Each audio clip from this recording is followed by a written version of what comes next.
Hello and good evening also from my side. It's a very pleasure to be here and to speak with you after you already had so many interesting conversations. And I want to speak about tomorrow, what's really happening in the professional life, what happens for leaders in the future, and what do we actually have to do. And I don't want to go deep into business discussions because I think every business is different, but let me speak a little bit about what is really happening in the world. Climate change and all of the questions about how can we run a sustainable economy will be really the driver of the future. And then, of course, like how is our work changing? The future of work, what does it mean for us as employees, for managers, for leaders, and for organizations? As well, what is happening in society? I think if we look all around the world, we can see that democracy, for example, is not something we can take for granted, that there's a lot of changes happening over there, and it will have an impact on us and our lives. And last but not least, demographics. We have some countries where we have an over large young population, like India and some North African countries, etc., etc. And we have population, like, for example, in West Europe, where we see that less and less children are born, and the baby boomers are about to retire, which will have a dramatic impact on the workforce as well as, for example, on social security systems. Let me speak about climate change as one of the biggest threats for humanity. And you know what? It is actually a self-made problem. Today we're speaking about, like the good weather, the heat waves in Canada, but we have storms in Europe, we have drought in Africa and in Asia. And we think it's all normal. Sometimes we enjoy that it's warmer. But on the other hand, I think we always have to understand that this is not normal. It has an impact. And that's what scientists have been telling us for the last decades is nothing to be argued about, is nothing to be negotiated about, but it's happening. But then on the other hand, if you see how, for example, the Paris climate decisions are built into place in every country, or honestly are not, because a lot of people say, yeah, we cannot be so fast, then it's going to have a massive impact on our life. So much will depend on how honestly we are facing those challenges and on how much we actually are ready to change our way of life today to really make it happen. Let me speak about one of the things when we speak about CO2 emissions. We speak about like transportation and flying, and that is pretty much like the debate that everyone is having. But 32% of CO2 emissions today are caused by industrial production, 27% by energy production, 19% by agriculture, and only 16% by transportation. So it is evident that avoidance cannot really be part of the solution because we will be sure that there is going to be an industrial production forever. Now, while in energy production and in transportation, we are already working on technologies that are climate neutral, we are not yet facing that when it comes to industrial production and agriculture. So we have to rethink our own behaviors, but also the way that we produce. And we have to see about how can we run sustainable business where we use less resources because they are eternal, in the way that we can still continue with whatever standard that will be for our lives. And one of the topics that has been brand new, and I remember when we spoke about that 5 years ago, circular economy, how can we recycle, how can we use waste? That was something that a lot of people thought, oh, what are they talking about? But it becomes evident that every organization has to have a very clear strategy about sustainability and on what are their efforts to really make a contribution. And not only because some investors are asking for ESG standards, but because we need to really tackle these opportunities and these risks now, because otherwise it will be too late. So new innovations, new inventions will be essential to also help us going that way. The second topic is the future of work. In the past, we were coming from a part where we were thinking about industrial production. It was about standardization, about implementing processes. It was about optimization, efficiency increase. and pretty much like what we can remember after the Second World War, producing a lot, giving a lot of work to many people.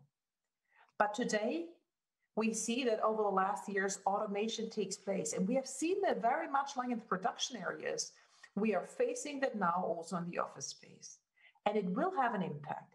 Digitization will replace work that is done today by human beings. And we also speak a lot about artificial intelligence, but not many people do understand that. And for me, I always like to say artificial intelligence is only as intelligent as human beings, people that are coding the algorithms, can put into an algorithm. And one of the topics, without that I really want to go in the deep dive, is here, we have to think about the bias in data as well. So what are the data bias that we are feeding our algorithms? If it is about like machines running and standard processes, for example, in the controlling in the procurement area, I think we don't have to be too worried about the bias, but we have to be worried about the very clear fact that it's all data that we're basing every decision on. But when it comes to things like face recognition, like voice recognition, to decisions that are made about people or that is made without that we even realize that decisions are taken, for example, what are the messages that we get in our social media feed? What is it that we can read when we go online? This is having a major impact. And just for you to remember, the manipulations of some of the elections in the world are happening and are taking place. So it is really about every one of us understanding something about bias and algorithms.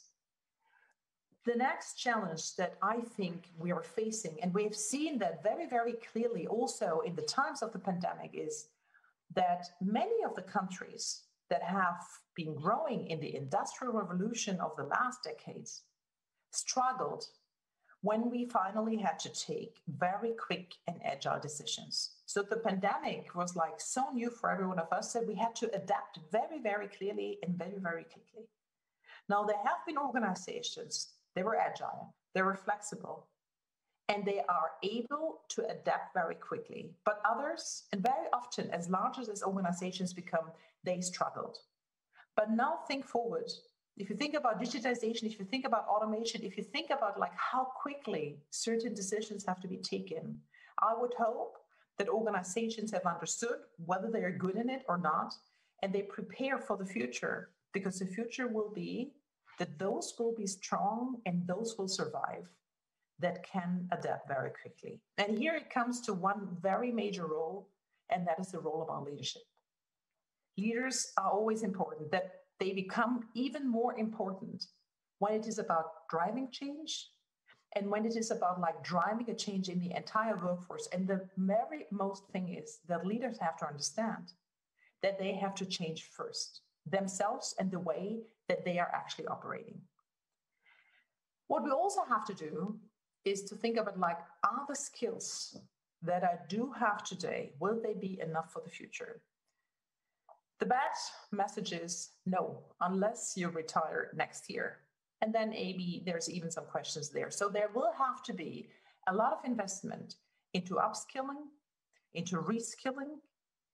And that does not only require an effort by the employer, but it also requires a mindset change for every one of ourselves. Some people always believe once I've finished my education, I can learn on the job. And yes, it's true to a certain extent, but it will not be sufficient. So it will be about us on how we enable our teams, our employees to learn more and to learn the right skills.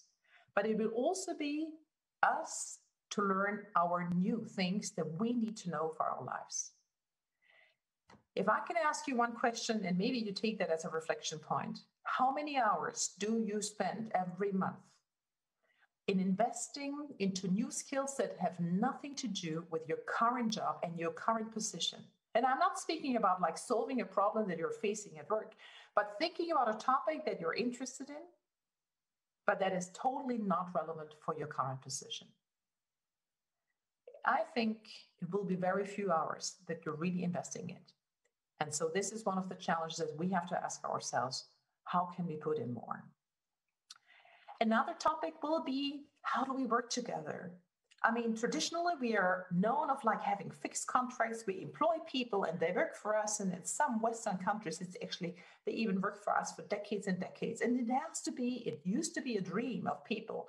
I start with one company and I leave them to retire.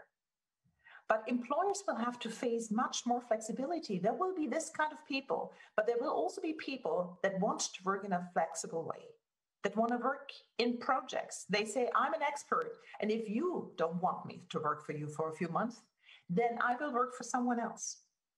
And this is a flexibility that many companies are not yet totally aware of because they still have the attitude, someone can be happy if they can work for us. But think about that if you have, and we will face that, a shortage of skilled workers, it's going to be the people with the right skills that choose their employer. So it needs to be the employers that need to be attractive. From a society viewpoint, which is the third part that is, of course, facing and influencing our lives, and I mentioned that already in the beginning, we can see that there's a lot of shifts in democracy and even in countries. I mean, I know that certainly a few people from Hungary are also listening, or from Poland. I mean, what has been happening over the last years, what the government is influencing in terms of like not providing equal opportunities for everyone else. For example, when it comes to women, when it comes to people with a different sexual orientation, is something that someone within the EU would not have been thinking of like 10 years ago. So there will be a new definition. Is the European Union only a conglomerate to work together? Is it only trade? Is it only about taxation? Or is it also about human values? And how will Europe place itself between the very typical capitalistic view of the United States and China? And what is the role of Europe in between? How do we want to define the world? Because whatever we do is going to have an impact. And I think we always have to see the larger picture, because one of the things that I've often been saying, the times when the Western countries believed, or Europe believed, that they have the people with the better skills than, for example, in some of the countries in Asia, are over. The global competitiveness is on, and we need to rethink how that works. One of the last points that I wanted to mention is demographics. As I said at the beginning, there is countries that are actually looking for work for their young population. India, Egypt, these are countries that are really looking about like, how can we employ the younger people? And by the way, in Southern Europe, you can see exactly the same picture. And then you have overaging populations like Germany, like Austria, where you have a lot of baby boomers, but then later on, so the pyramid that everyone is always speaking about of youth and that the social security systems are actually built on becomes kind of like, I don't know, a potato or something, right? An onion, where you definitely see that you have to rethink who is going to live in our countries, who is going to work in our countries, and how can we handle that? Now, having said that, Europe is still having an approach to immigration in terms of like, do people need help? Do they need to seek for asylum? Or are the members of the EU that we actually let in? But we should really also reopen the way that we look at the world of like thinking, whom do we need? Where is the contribution that people can make? Because the shift in the global economy will not happen overnight. So let me conclude with thinking about like all of you that have been doing and have been going through the path of the professional in your education.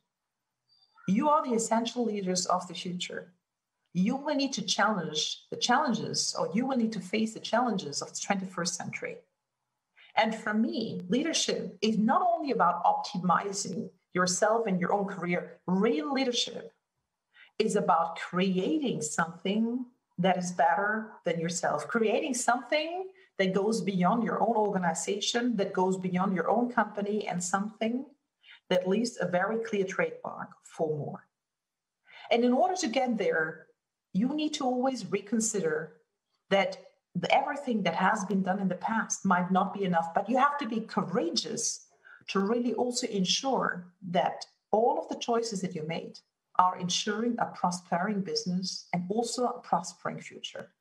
So for me, it's really about use your power and use your influence to create something that is bigger than yourself.